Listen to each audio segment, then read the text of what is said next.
live, but it's always a question mark if we actually show up as live. Let me pull it up and see if all right, it is I think playing. So okay, perfect. Hello, everybody. Hello. You have joined me for my Sense and Sensibility discussion in my year of Jane Austen. Again, this is all rereads for me, but I needed to read this, and I have a guest with me, Evie. If you want to introduce yourself, please feel free, because I feel weird introducing people when they're right there. I am Evie. I feel weird introducing myself, to be honest. So, yeah.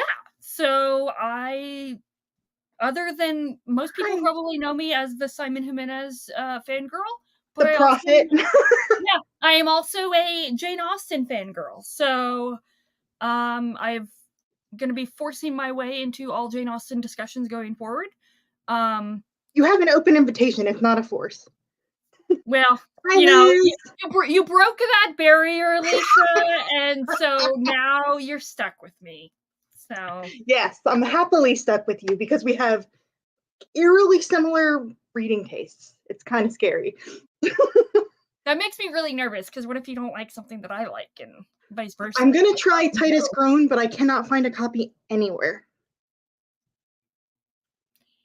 I had to get my copy from Jeffrey Bezos. So Yeah, I that's the only, like, everywhere else is backward, and I'm like, what the hell? yeah. This is my cousin. She's used to me not shutting up about Jane Austen. She's had to hear it. But where does this rank in your estimation of what you in all In of her Austen's, novels for you? Yeah. So it's my least favorite Jane Austen. It's still 5 stars. Well, Yeah. I would say like 4.5 stars. Like, but it's still better than most all other novels. So, This this grows in my estimation every time I read it. so it's actually the opposite for me. Like, Really? the more that I've reread it, which I've read it 3 times now, I think. Yeah, 3 times. It gets lower and lower, especially on this last reread, which was last year. Hi Matt. I'm a sensibility girl myself. Hi. But, Hi, Sochi. but yeah, we'll get into like I don't know if you want to do like general. We can. I have a spoiler tag, but this book has been out since 1811, so I'm sure most people know what it's about. So spoilers abound. Okay, so yeah, it's just I understand everything is of its time, and especially obviously with classics. This is 200 years ago.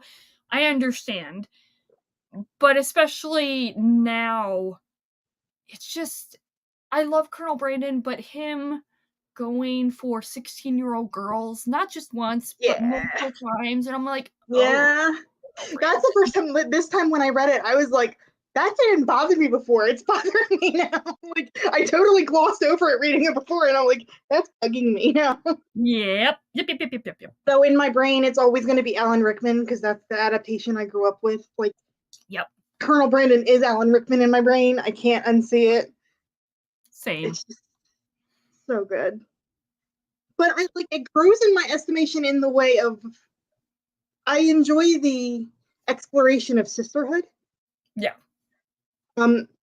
Like discounting the men for a minute because they all kind of suck in this one specifically. Sorry, Matt. Sorry. They all kind of suck in this one. I love as an oldest sibling, like the feeling of needing to take care of everybody. Yeah. And I'm like, when I was 14 reading this the first time, I was a weird child. I read this at 14. Yeah. I read it at 15, so you're yeah, I was just a weird kid. I was reading Pride and Prejudice at like 8. I was a very weird child. I didn't like it because I initially went into it as a romance, and it's really not. There's romance in it, but it's more about Eleanor and Marianne. Yeah. And I would say, like, of all the books, I feel like this is the most. Yes, there is the aspect of like the That's sisterhood. okay, Anita. Thank you for coming. Yeah, but for me, it's more about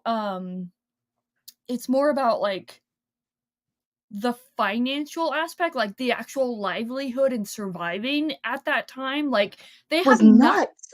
The Dashwoods have nothing. Their father dies, and their half brother gets everything, so they're left out to dry. And his piece of shit wife who tells Oh, him not to do anything. yeah. I'm Oh, just like, I can't. Fanny Dashwood. But yeah, and it's just more like about like financial stability than anything.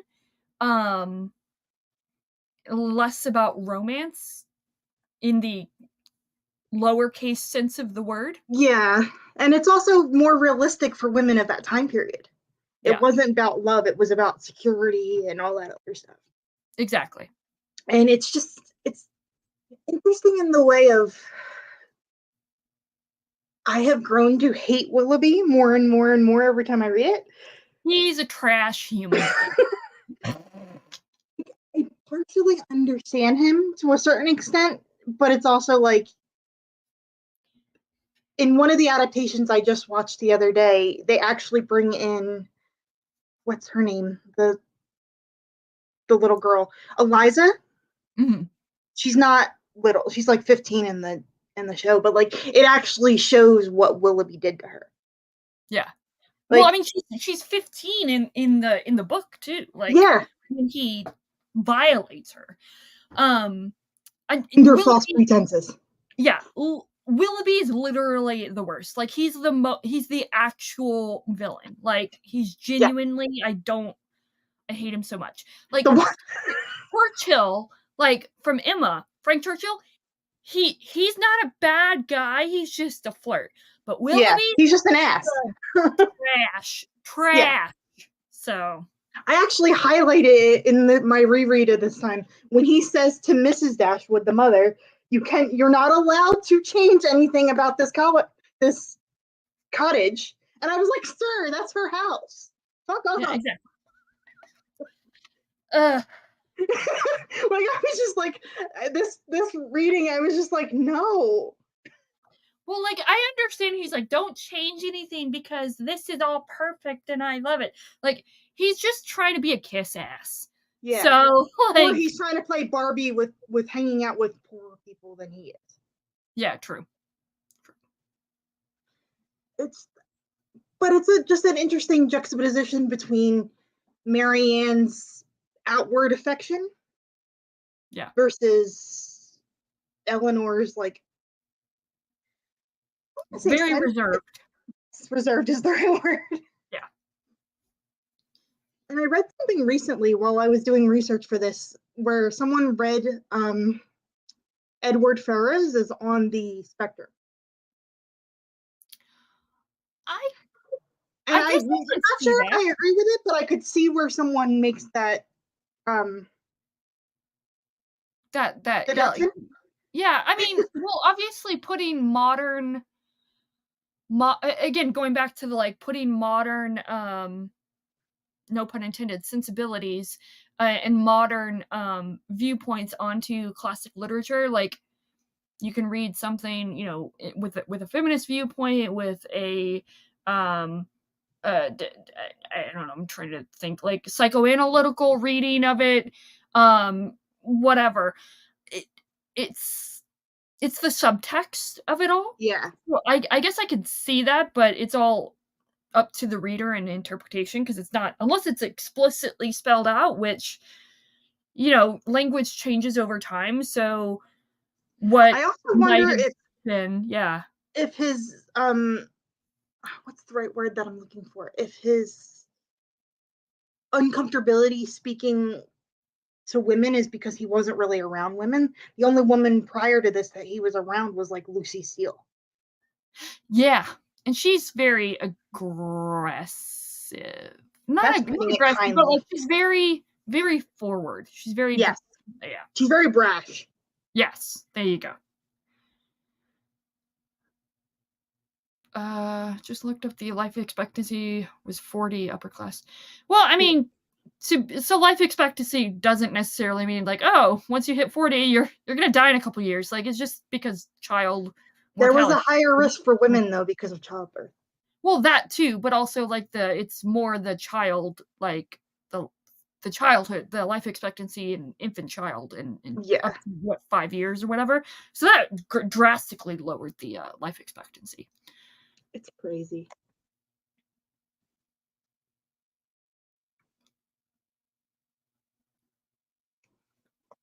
So yeah, yeah. I mean, for Eleanor and Edward, like, it's the most sensible Blah. one, Yeah, the most rational one. It it's not satisfying the way like it's not romantic in the traditional sense. yeah, exactly. So Though I have read, because I did my college thesis on Jane Austen. oh, cool. Of course I did, because I'm a nerd. Um, but my take on it was like, I always, when I was reading it as a teenager, saw like Marianne and Brandon getting together because they seem to be like mentally on the same wavelength. Like, Well, especially well at the end, yeah. yeah, So it's kind of similar to spoiler alert for Persuasion if you haven't read Persuasion. It's very similar to um oh oh my god. Henrietta and oh, what's his name? I know here. no, not Henrietta. Oh my god. Oh my god, it starts with an L. But Captain Bennick and not Lucy. Oh my god. You would think Lucy. for this being my favorite novel of all time, I would know. But either way, yes, you know what I mean. It's very similar to them where she gets conked in the head, she has an injury, and they come to understand and appreciate each other. Same thing with Marianne and Brandon. So Yeah, it's just I never picked up when I was reading it when I was younger that there was that big of an age gap. And then when Louisa, I read thank it you, as an adult, Caroline. Thank you, Caroline. Louisa. It was Louisa. oh, Louisa Musgrove, right? Yep. Yeah, she's annoying in the book, but that's just my opinion. Hi, I just popped off of Epic's video for his 1,000 subscriber celebration. Hi. But yeah, Yeah, so Sense and Sensibility, I again the title says it all. And with Eleanor and Marianne being these representations of sense and sensibility respectively, and them coming to not necessarily they do a little incorporate the others I don't know, whatever you call it, the aspects of one or the other, but there's also the appreciation more than anything of Marianne comes to appreciate the rationale and the sense side of things, where Eleanor comes to appreciate the sensibility, the actual feeling of everything, and the passion. So I do appreciate that. I also looked at it differently because of their ages. I don't know why I always thought Eleanor was a little bit older. She was like And 21. yeah, and No, sorry. She was 19 yeah. because Marianne's 16 or I something. didn't realize they were that young, and I was just like, I don't know why I thought there was a bigger age gap between the two of them because of how Marianne acts versus how. Because of Emma Thompson. Yes, even though I love that adaptation, I'm not gonna lie. Yes, the aging up of the actors was a little. But it's just so interesting to watch. Like, but then I remember the person I had a crush on when I was 16. You act dumb in front of the person you had a crush on when you were 16. That's True. just a normal reaction. Yes, Matt. Practically an old maid. Put her out to Yeah. pasture, the poor woman. So It would be an old maid considering most things nowadays. But it's just so interesting to like see the friendship in the whole entire book. Like, I know I'm jumping around. I'm so sorry. I'm very disorganized today. It's been that kind of day. I'm disorganized all the time, so you're good. But I love like the growing friendship between like Edward Ferrars and Brandon. Like, Yeah. because he finds out what happens when his mother disinherits him because he won't break up his engagement to Lucy, and I feel like that's just out of duty, even though he doesn't like her anymore. You can obviously tell. Yeah. He's a lot. Yeah. um, but like because he was in that same situation when he was younger with was Eliza's mother named Eliza, or am I wrong? I think so. I think so. I could be wrong though. I think all the apparently there was only like a set of like 10 different names max for women. There's Yes, Eliza, there's Mary's, Fanny. Anne's, Jane's. So It was, and he fell in love with her when they were teenagers, and then she got forced to marry his brother, and then yeah, things happened, and then he found her with a child right before she was dying. So that's yeah. why he ended up taking care of Eliza, and then that's how Willoughby comes into the whole situation. You know, it to that point, it's kind of gothic, that whole setup. Mm-hmm. Absolutely. Which I think is interesting because obviously gothic novels were very popular at the time. If you look at Northanger Abbey, it's a pastiche of the gothic novel. Exactly. Yeah. So I just wish she did more of it because I love like the humor of Northanger Abbey. I wish there was more of that in there in her other works. That's just my one opinion.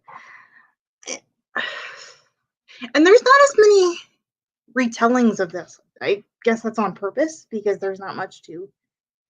yeah, I think there's a There's film. Sense and Second Degree Murder, which is like a murder mystery take on, which is really There's fun. that, and then there's what is it, Scales and Sensibility or something, or Sense and Scales Ability or something, a self-published novel Okay. that came out a couple of years ago.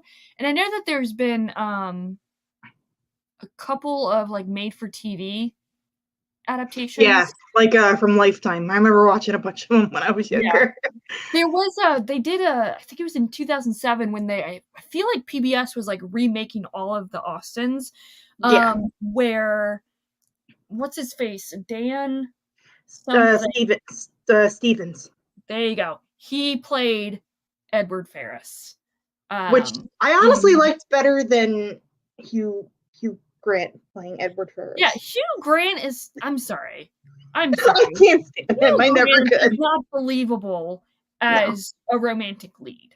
So, but that's I just just didn't buy the guy that they chose for Brandon for the TV adaptation. He looked like her grandpa, and I was like, I don't buy this. yeah. Yeah. But But maybe that's just me because I love Alan Rickman to death. Alan Rickman, rip.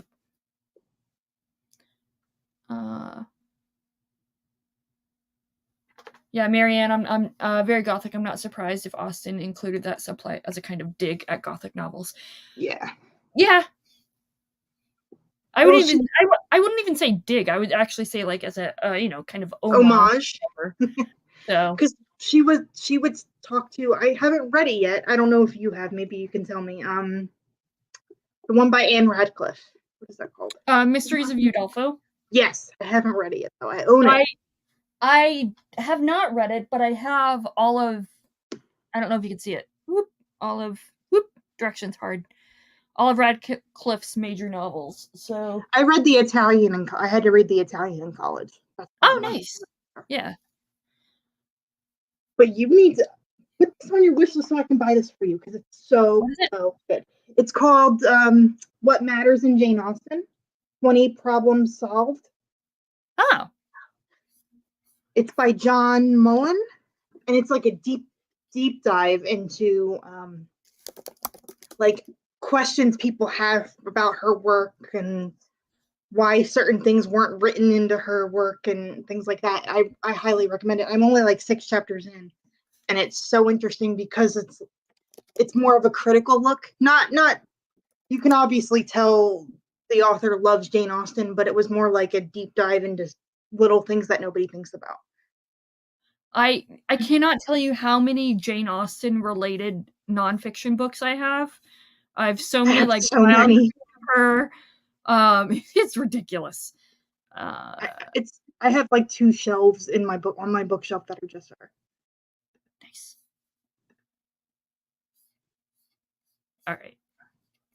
There you go. I've looked it up and I've located it. There He you go. actually did a talk recently for online. If you're part of the Jasna group, he did a talk about all of the books and the Oh, critical.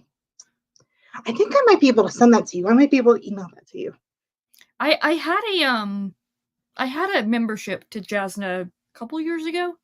Um, I got like their quarterly thing. Yes, Matt. Yes. I feel like that's every reader, though. To be fair, like I have their entire bibliography, but we haven't read it yet. I'm so behind. Hence why I'm going on a low buy. Been on a low buying year this year into next. I tell myself, oh, I'm not gonna buy books, and And then Stephen Graham Jones comes out with like 3 in a year, and I'm like, sir, stop. stop it.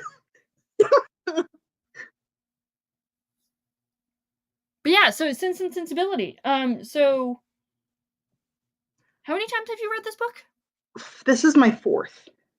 Nice. Yeah. Since you read it when you were 15, you said? Yeah.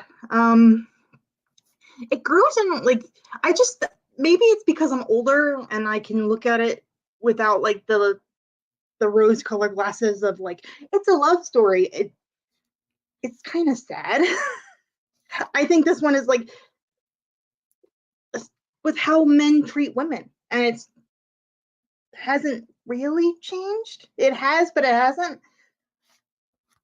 I think it's so obviously like men treating women is I think it's more just the like what I mentioned before with the financial aspect of it. Like Yeah, society sets it up to where at this time women have to depend upon the men in their lives to survive.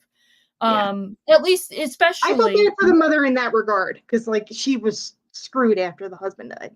exactly. So Yeah, like at least women of this class, like you could become working class and you could like provide for yourself, but women of a genteel. genteel type Yeah, class, like you have to depend upon the inherited wealth to survive. And when you marry into it and you don't have like the firstborn son is not yeah. your biological child, it's like okay.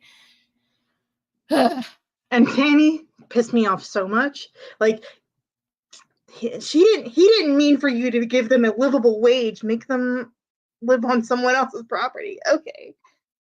Huh? Yeah, it's the whole like, oh, I gotta protect using the excuse of I have to protect my child. Oh, little who is it? Little John, I think was what the kid's name was. Henry. Henry, there you go. Oh, little Henry, gotta protect him, you know. He's 4. Yeah. It's Which just unfortunately, like yeah. it still happens today, like, Mm-hmm. without getting into it, that stuff still happens. She I'm steamrolls the crap out of her husband. It's insane. I'm like, you just don't have a backbone. Like, my God. yeah. It's just, but like, I don't know. It's just so interesting to, and then I forgot that, like, what's his brother? What's their brother's name? John? Like, says towards the end of the book that, like, Eleanor should go for Brandon instead of Marianne. Yeah. I was like, oh, I forgot about that. But honestly, they made more sense. I don't know. Like, I mean, Austen makes it all make sense. yes. Um, Yeah. I don't know if you've seen what's Jane Austen Book Club. I know that it was based on the book. I haven't read the book, but I've seen the film. I've seen the film so many times. Oh, it's so good. It's one of my favorite comfort movies. Yeah, mine too. And I really like what they ask of, like, why didn't Mrs. Dashwood go for Colonel Brandon? Like, you know? Sorry, I just didn't want to sneeze on camera. That's okay, bless you. But like, why didn't Mrs. Dashwood go for Colonel I Brandon? think she was like 42. Yeah, they were the same age. Yeah. So I always thought, I don't know if you noticed it because you've reread this a couple times as well, how incompetent the mom was. Like how much actually fell on Marianne, it seemed like. Like she leaned on her oldest daughter more than you probably should. Like the daughter seemed to have more sense with certain things. well, there's that too, but also like I think it's a little bit of the mom leaned on her because Eleanor was taking control and of everything. Like I know Mrs. Dashwood was like, "Oh, we'll go for this bigger house or whatever for, living in the same type of lifestyle." And Eleanor's like, "No, we can't afford that." So like you can see where Eleanor and Marianne get their personalities from. Like Yeah, Mrs. for Dashwood sure. has both of those things. Yeah. To varying degrees. And she's so like, oh my God, he's fantastic. And Marianne's like, but I know something you don't know about Willoughby. Like everybody thinks he's so great when he's obviously like impoverished nobility, because there was a ton of that. Yeah. Yeah, Fanny did do them absolutely dirty. Brandon, I think he was in 37? 35 to 37, I think. They don't say specifically. Something like that, yeah. Yeah, but when you think about it, and he's marrying a 17-year-old, you're just like, yeah. Like, again, that was fine for the time period, but yeah. Yeah. I just thought it was interesting that the like talk, gossip plays big in all of her novels, but Mrs. Jennings on this reread, I was like, I want to punch this older lady so bad. Yeah. Like she means well, but oh my God. Well, I mean, again, it's it's the only power that you have as a woman in this society is you don't have any financial freedom, you don't have any financial power, again, in this class. So you have to, I don't know, get your kicks however you can. Wherever you can. And it's socially like gossip is the social power that you have. Mm-hmm. And yeah, and the social control that you have, really. The whole conversation where they imply that Eliza's his daughter, Brandon's daughter, and I'm just like, he doesn't strike me as the type at all. But okay. I mean, to be fair, it is weird. Yeah. So, like, it's just weird to me that like he was attracted to someone that was a year older than she was in this read. Yeah, because she's like 15, and I'm like, but yeah, she's off limits, but yet you're attracted to a 16-year-old. Yeah. Okay. Yeah. Yep. I know we're looking at it with the 2024 brain, but I'm just like, I never noticed that. Like, I totally glazed over that, and I'm just like, this is bugging me. I know that's in all of her novels, but still. Yeah, unfortunately, but but it's I think so that is why it's like lowered in my estimation, my personal ranking and estimation of Austen's novels is single-handedly because of that factor. I'm just like, ugh. But it's in all of her novels. Like, look at Mansfield Park, Cousins Marry. Well, cousins marry was also a very common thing, but there wasn't the age gap. Yeah, So that's true. It's just like I know times are different, but just thinking about like marrying my cousin, just no. Like, ew. Just oh. gross. But like, who's your favorite character in this one? Since this isn't your favorite, who's your favorite character? I would say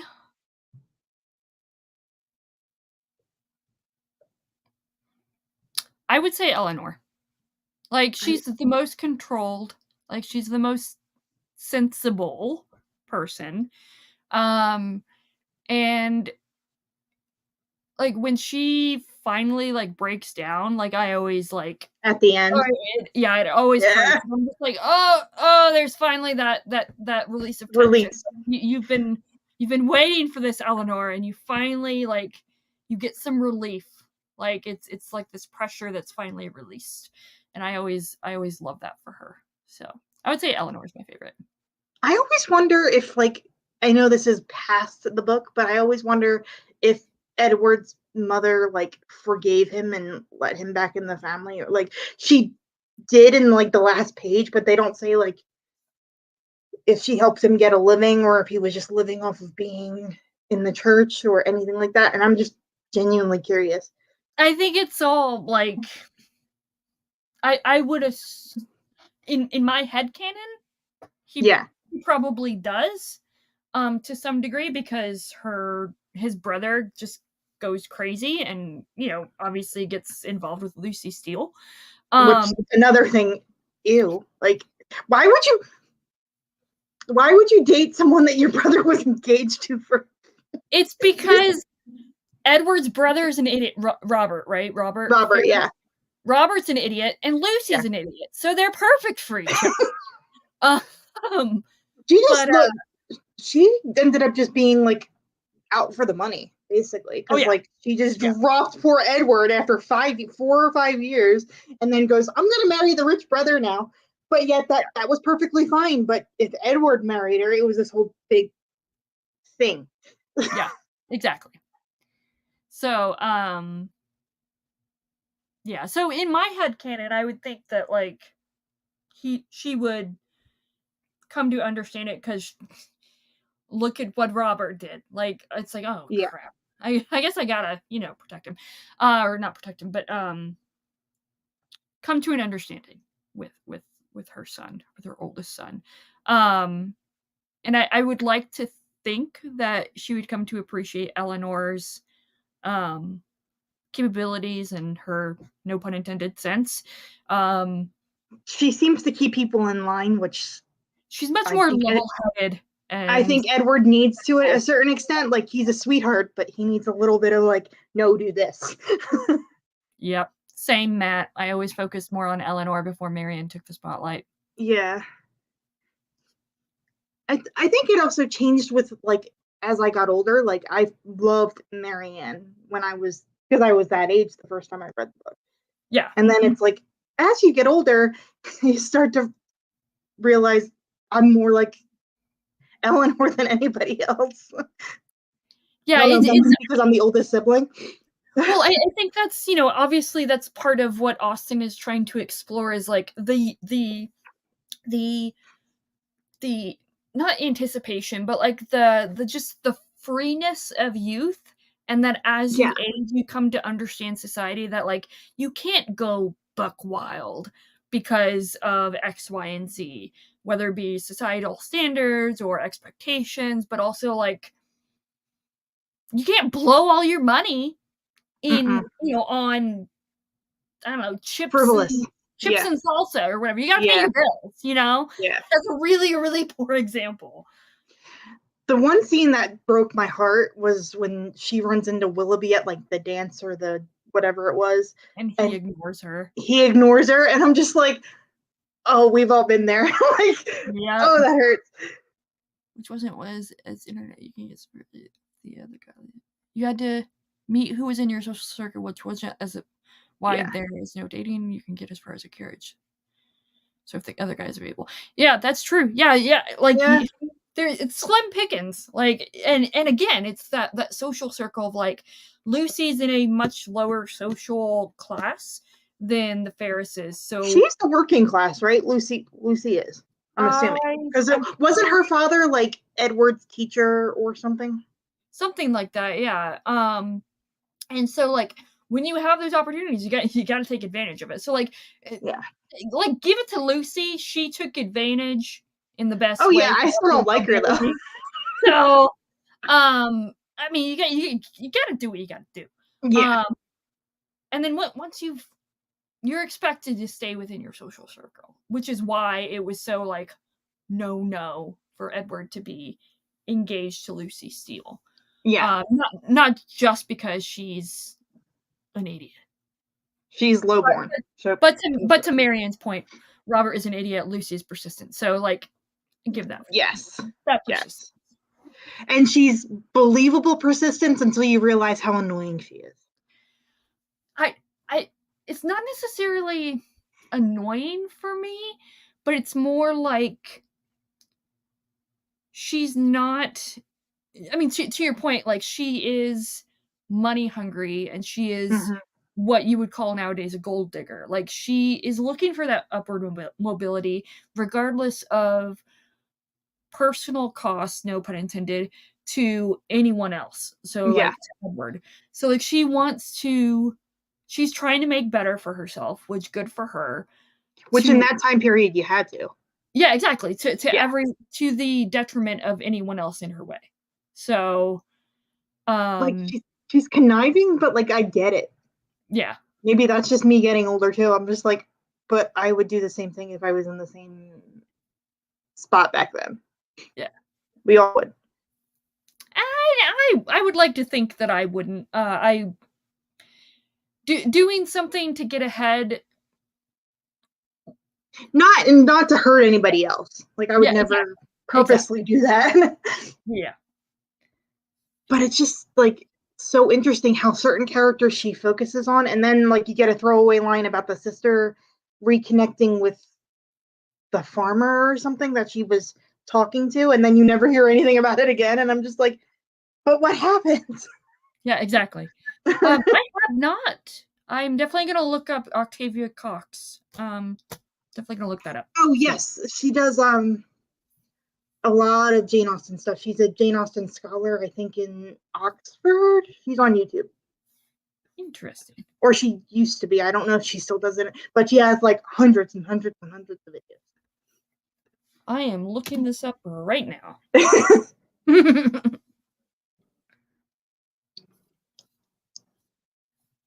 It's just so interesting to like. It's so interesting how your taste changes as you get older. Like I still love Persuasion. I read it when I was 15. That is my favorite book of all time, and that won't change. But it's like how my views change, and like that's why I love rereading as much as I do. Yeah, I mean that's with anything. And I was actually talking to I wasn't really talking to, but I Kev Jenkins, he did a video this morning. He was talking about wrap-ups and TBRs and talking about rereading it.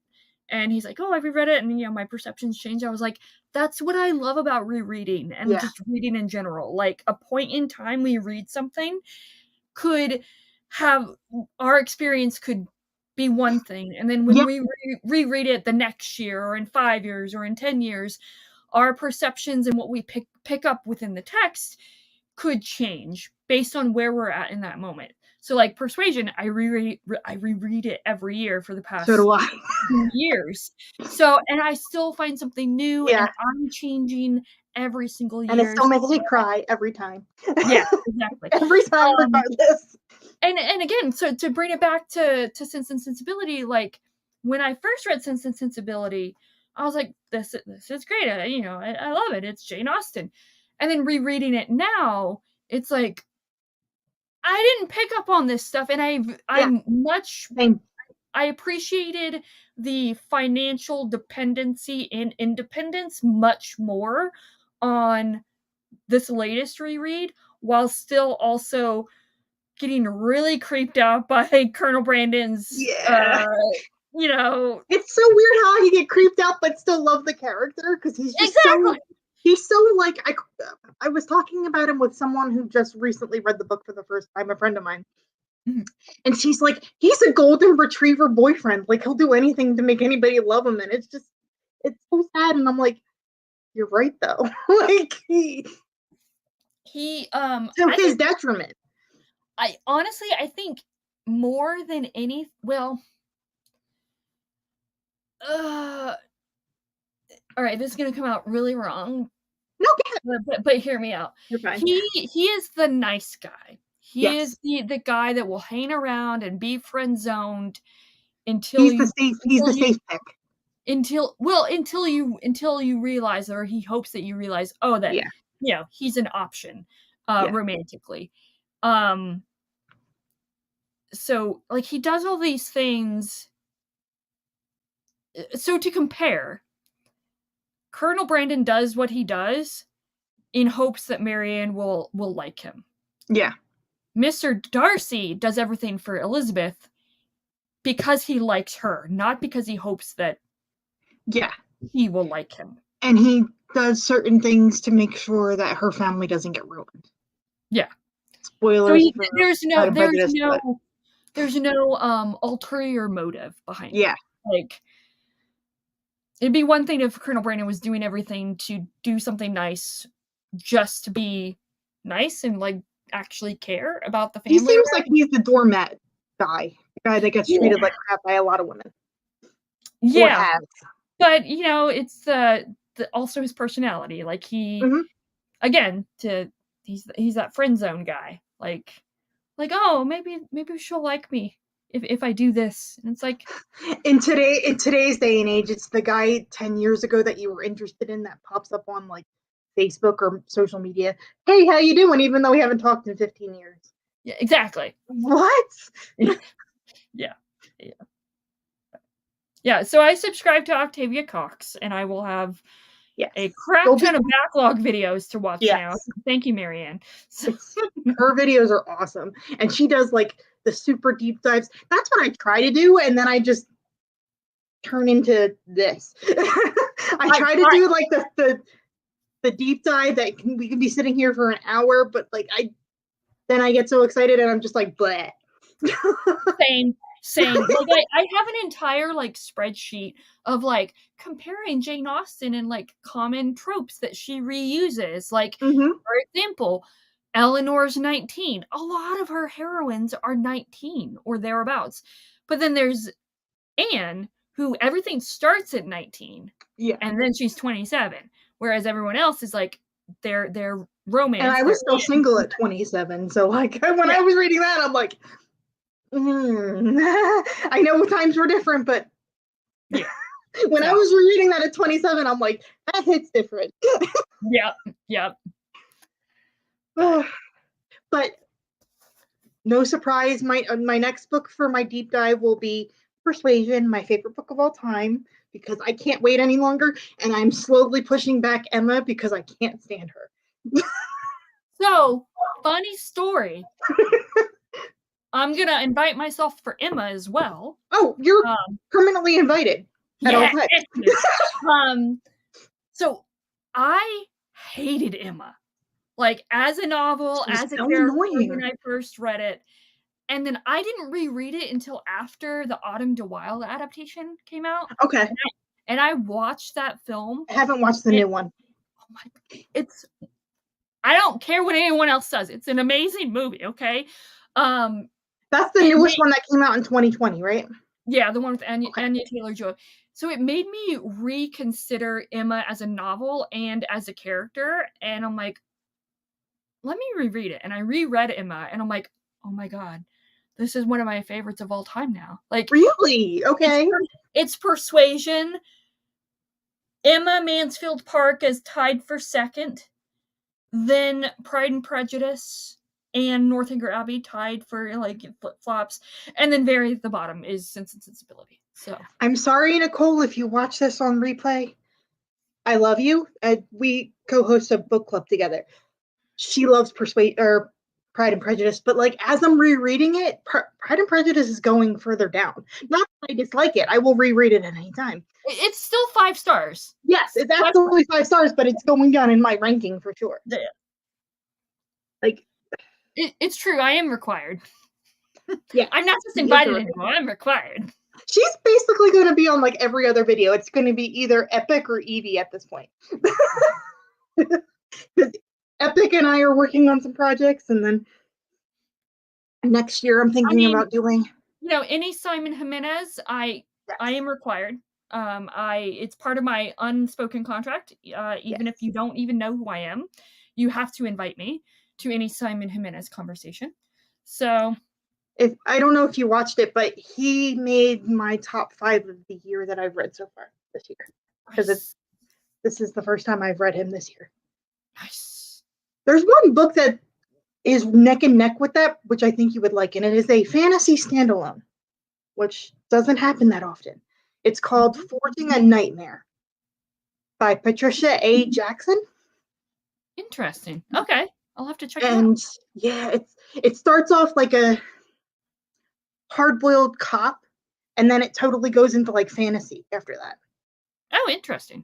But it doesn't fall into like the Harry Dresden crap. Like, it doesn't do the male gazy blah blah blah. The noir aspect. Yeah. And then it completely changes, and there's horses involved. Like, horse competitions are involved. Without going further into detail, horse competitions are involved, and it's a 500-page standalone, and it's fantastic. Oh wow. Okay. It's so good. So I will say, to respond to Marianne's ranking, this is a general thing, not just about Sense and Sensibility, obviously, but I love how like everyone has their different rankings. Yeah, I love talking to people, even if they like books that I hate. I love it. Yeah, and even for different reasons. Like, the reason that Marianne has Persuasion at the top could be different from my reason for having it at the top. Like, it's just, I remember, I think it was Murphy Napier a while ago. She did like ranking Jane Austen's novels based on various aspects, like the novel itself, the romances, the themes, or something like that. And I'm like, the co-pile method. Like, she does things so differently in each of them that it's really. That's why I think it's so compelling to like watch different people's, even though like even some people that we're both friends with, like on BookTube, we don't have the similar reading taste, but I like how they talk about it. Yeah, exactly. Yeah. I don't want to keep it too long. No, I was just going to say, shameless self-plug of one of the most proud videos that I've ever done, that's not a Simon Jimenez related thing, is I did a Jane Austen books for fantasy fans. So you did? Fantasy fans that want to read Jane Austen, or if you need a recommendation for fantasy and you like Jane Austen, like, spoiler alert, for Mansfield Park, I did, for Emma, I recommended Simlin Ascents. For reasons. I actually have that on my TBR for the year. I haven't read it yet. Marianne, since you read fantasy, I still, like, spoiler alert for that video I did, by the way, is I still need a. No, yeah, it's been out for okay. A couple. Because I know you were working on a couple that aren't out yet, so I was.